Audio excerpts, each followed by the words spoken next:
So here we go. I decided to tear apart the visual arts curriculum.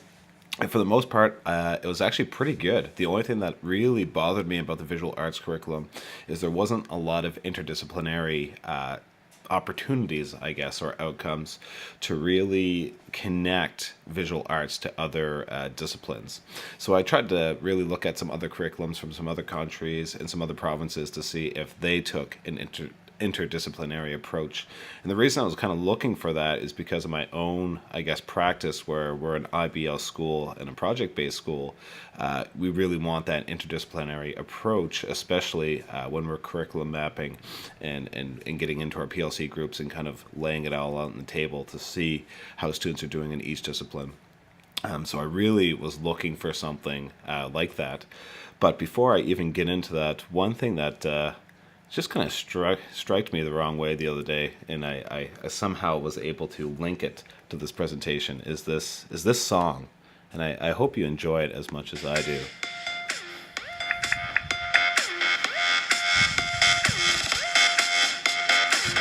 When Jason was at the table, I kept on seeing him look at me while he was with that other girl. Do you think he was just doing that to make me jealous? Because he was totally texting me all night last night, and I don't know if it's a booty call or not. And that song right there, and the fact that it's number one, is the more alarming situation, is exactly why we need to look at our curriculum, because obviously something is not right. So let's get in there.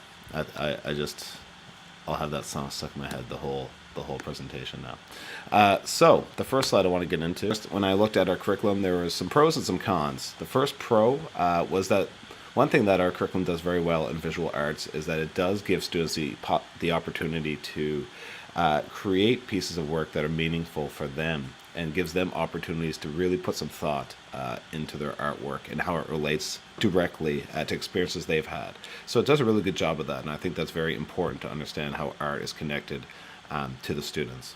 It does have a lot of opportunity for students to learn, obviously with hands-on experiences, experiential learning, because it is an elective, it is a visual arts course, so there is tons of opportunities for students to do a lot of stuff there. And a lot of opportunities, and I see that I have a typo, opportunities, autocorrect, that's not even a word, I don't get that, but anyway, to use mixed media. So mixed media technology is not really part of that. We're talking more about mixed media in terms of ceramics or in terms of construction paper, and that kind of stuff, clay. I really didn't see a lot of technology, and that's in my cons. One thing I really wasn't a big fan of is we're missing technology in our curriculum big time, especially for visual arts, a discipline that really strives on technology, and it's missing. Like I said earlier, it's missing an interdisciplinary approach. It really doesn't go out of its way, our curriculum, to make those connections, to make those links to other disciplines, like I've noticed other curriculums in other provinces do. And I really think it is missing that authentic piece of learning. There's very few outcomes that talk about an audience, that get students to perform or to get students to make something for an audience. And I think as an artist, especially in visual arts, where we want that authentic learning approach to, to give them tools and give them ideas of why being an artist is important, for yourself, but also for the community. You really do need that audience piece. You need to explain how the audience really does change the creative process. And I really feel that our curriculum doesn't talk about that much. It talks a lot about the artist and community and how, the artistic community really, promotes culture and reflects society and all that kind of stuff. But nowhere does it really talk about creating an expo or creating a fair, or how do you present your art in a way to an audience that really conveys what you want to say. I really felt that was lacking in our curriculum. So these were the real outcomes that I had an issue with. Demonstrating an ability and initiative in the use of technology, techniques, materials, and equipment. That was really the only outcome that I saw in technology, which I thought was a huge issue for, like I said, a discipline that relies so heavily on technology. Another one I had an issue with was work independently and collaboratively to apply learned skills, solve problems, and respond to experiences and ideas. That I really felt was lacking in terms of the interdisciplinary stuff. I do think it's important for students to work collaboratively and problem solve, but I really think they should be doing that while connecting, and while using art for different disciplines. And of course, the big one I have in red here, 3.3, use technology to locate and explore works of art. I thought that was just so archaic and so brutal. I mean, what a limited use of technology, to basically go to Google Images and to explore works of art. That was the strongest outcome that was technology related. I couldn't believe it. I mean, basically using a $600 device to go on Google Images is what our outcome is suggesting here. So I really, really wanted to put that one under the microscope, especially where we have such a push to go towards this IBL type approach to the curriculum. 5.1, explore language that is used to talk about art. I thought that was very vague, and I was looking at ones to kind of replace that one that were a little more specific. And 6.1, just demonstrate a sensitivity towards the natural and built environment through their artwork. And that one there, I just thought was kind of an issue as well, because I noticed that environment spelled wrong. We're going to have to change those. But anyway, so that was another thing that I thought was an issue as well. So the curriculums that I looked at Finland, Massachusetts, British Columbia, Alberta, Ontario, and Manitoba. And basically I found that they all had one kind of overarching theme. And to the left, you'll notice I put common: creating, reflecting, and perceiving. All the curriculums that I looked at, they were all divided into those three. Every single one. They might have had a fourth, or they might have had, it labeled differently.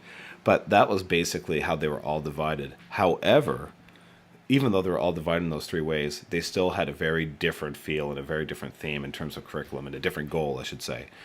Finland, I thought that the artistic community was really what they were striving for. Massachusetts, which is the one that I gravitated to the most, and that's the one that I pulled from the most, just because I was looking for something that really had an interdisciplinary approach, that students could look at visual arts and apply it and connect it to different courses. BC, they were all about authentic learning. They were all about the audience. They were all about creating work for a purpose. Alberta, very skills-based. They had at least 16 million different outcomes about creating 3D designs, how to use pencil to, do Kyokuro shading. Like, they literally outlined and labeled every possible skill you can do in visual arts. Ontario was the same, and Manitoba was all about projects, big projects with visual arts. The commonalities, like I said, all of them basically were creating, reflecting, and perceiving. All had hands-on learning, authentic learning as their kind of foundation. And then I realized that they were all wanted to achieve, this problem-solving, critical thinking skill, but through different means. And like I said, some used IBL and project-based, like Massachusetts, and that's really where I was leaning towards. And just when I started thinking about problem-based learning, I just had to put this video of Homer in. Oh, yeah, that's a fine looking... Stop! Okay, no big deal. Stupid Lisa! You gotta build fast. Cement drawing. So what I really liked about that video is that Homer in that episode actually later on becomes an artist because someone sees that hunk of mess in his backyard, and he becomes this very, feng shui kind of artist with these big expos. And what I thought was really funny is that it was a mistake. He was trying to build a barbecue. He ruined the instructions, so he's trying to problem solve very quickly, and then ends up turning it into this piece of art. And I thought that was just so appropriate, because one line that he says is, "Why must I fail at everything that life throws at me?" And students in my art course, they often feel like that. I'll see them, tear through pieces of paper, stacks and stacks. They might start a drawing for 3 seconds and then tear it up. They don't like it, and they keep going and keep going. And I keep telling them, stick with it. Even if it is an accident, you really, that's what it is to be an artist. And I think that really is that problem solving piece where, sometimes you just need to go hands on, and you need to fail. You need to go through the problems, and eventually I think you will get there. So the first change I made was replacing that independent and collaborative applied learning skills outcome, and I switched it to an interdisciplinary outcome that I found from Massachusetts that I thought was just so much better at getting students to connect art to other courses, because that's really what it's all about. How can we apply art into our life? And one thing that I thought was really neat was this expo that they did at TED. And basically, it's this 400-foot net hooked up to a Samsung Galaxy tablet where people can Bluetooth in and draw and kind of put their Jenna and I own met at TED piece of in technology on it. 2011. Basically, what I love about this net at the TED Expo is that you have scientists, artists, you have environmental scientists, you have all these people coming together and making this piece of art for a community. And basically, you can, people walking by with their cell phones could log on to the server via Bluetooth, and they could actually draw and add colors to this net. And it was just so cool to see all these different people from very different backgrounds collaborating to create a piece of artwork that wasn't just to create art. It was to kind of prove something, that all these different communities and disciplines can come together and create this amazing piece of artwork.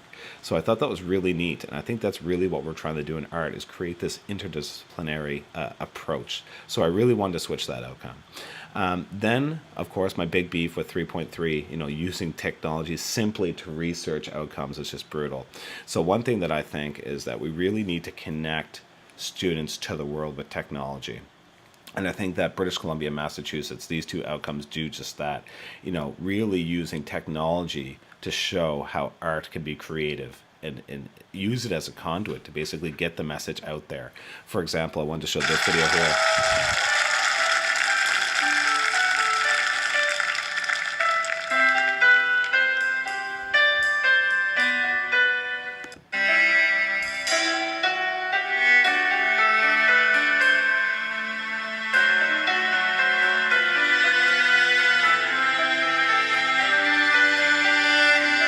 This is a young student from the Ukraine who basically puts all of her, all these kind of shows online.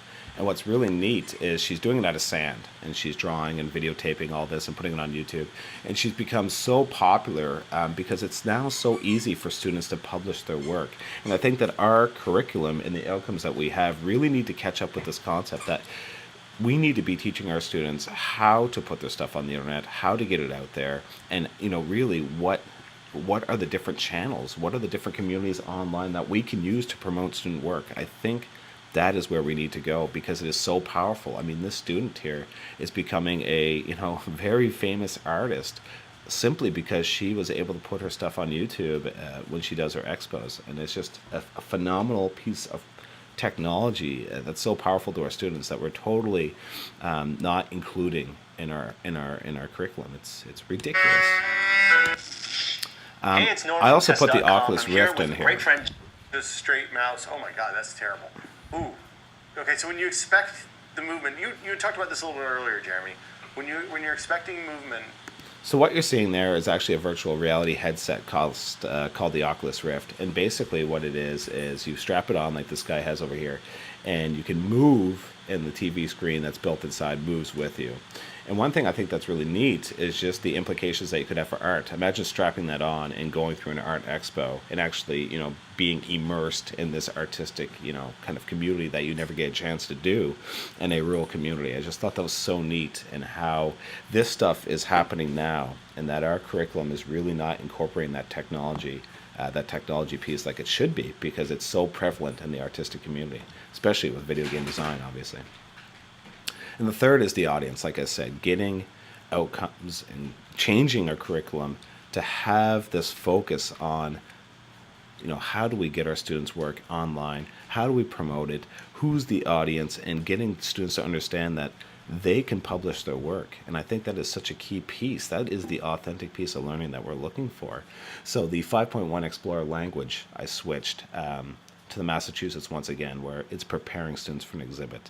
And I used Abigail Gibbs, who is a young writer who posted her novel, and she did a great job. And in conclusion, just to tidy up, changes that I made was because I wanted to increase the connectedness with technology to our students in the world. I wanted to teach interdisciplinary skills, and I want that authentic learning piece. that is my presentation, and those are my references. Thank you.